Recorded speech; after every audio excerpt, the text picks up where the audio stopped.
Kasallikka, zangga chidamli ekan. Shuni bersa, Shamol ham chidaydi ekan. Assalomu alaykum, hurmatli kuzatuvchilar, hurmatli dehqonlar va chorvadorlar. Mana bugun biz Oqqo'rg'on tumanida Sultonobod muftiysida mana dalada turibmiz. Bu yerga akalarimiz bu yerdan bizadan tritikali adisi navadan olingan.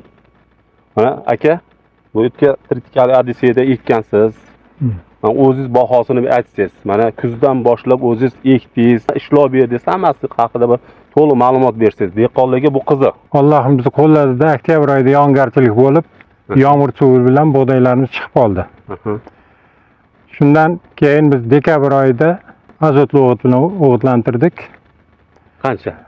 Gektariga? Gektarga 250 kilo azotli o'g'it berdik. Fevral oyida oxirida, mart oyining boshida keyin karbamid berdik. 2 marta karbamid bilan subsidiya berdik. Har yili bug'doy ekardik. Bug'doyimizni bo'yi 40-50 santimetrdan oshmasdi.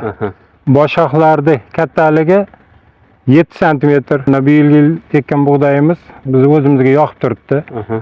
Hozircha mo'ljalimiz 60-70 sentnerdan kam hosil olmasdi. Xudo xolasa.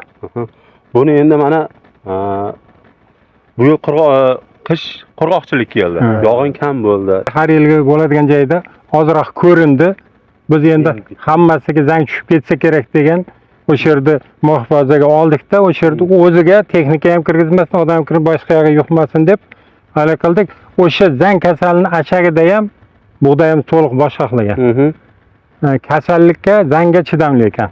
Har yili 3 marta, 4 marta sug'orardik. Bu yil suv kam bo'lganicha 2 marta suv bilan qoldi. Shu 2 marta suv bilan hozir bug'doyimiz 1 metrdan oshiq 1.20 bo'lib turibdi. Boshoqlari ham bo'liq. To'liq, o'ziga yoqyapti. Buni bersa, Shamol ham chidaydi ekan.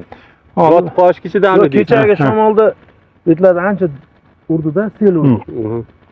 Men erta yotib qoldi deb o'yladim. Sira telefon qildim. Bombadan keyin sira kelgan ekan. Yo'q, yotmagan dedi-da. Kelsam yotmaganda. Demak, shamolni qattiq chidamlariga chidamli. Yotib qolishga chidamli. Qo'yib ko'rdinglar, bahosini beryapsizlar. Endi dalada yuribmiz, to'g'ri ko'ryapmiz. Holatlarini endi siz dehqon bo'lib bahosini beryapsiz. Demak, boshqa dehqon chorvadorlarga tavsiya bera olasiz bemalol. Bemalol leksa yutqizmaydi. Yutqizmaydi. Hammani ham dehqonchilikka barakasini bersin. Biz territoriyada ham hamma qiziqib qoldi o'z bug'doyga shunga. Bu potensiali endi 12 tonna potensiali, don hosildorlik 12 tonna. Silosga o'raman deydigan bo'lsa, senajga o'rishadi. Buni ko'proq senaj massasi 40 ton yuqori, 40-45 bundan yuqori. Endi qarorga qarab, dehqon mehnati sababchi bo'ladi baribir. O'shanga qarab.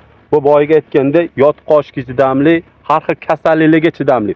Yonma-yon tushgan dalalarda ham kasalliklar o'tib ketmagan. Eng qiziq joyida bu zominlarda, Sirdaryoda aylanib yurganmiz. Yonma-yon tushgan dalalarda yonida zang tushgan, bu dalada zang tushmagan. O'zimizga zang tushib o'tgan yil 25-26 sentner bug'doy olganmizda. Kanalingizga a'zo bo'lganmizda. Shu a'zo bo'lganmiz, shundan xabar kelib turdi. Shu keyin shu harakat qildik, shuni topib izlanib oxiri olib keldik-da. Hoji bobo borib olib keldi. Baraka topinglar, tan joninglar sog' bo'lsin. Sizlarga ham rahmat. Rahmat.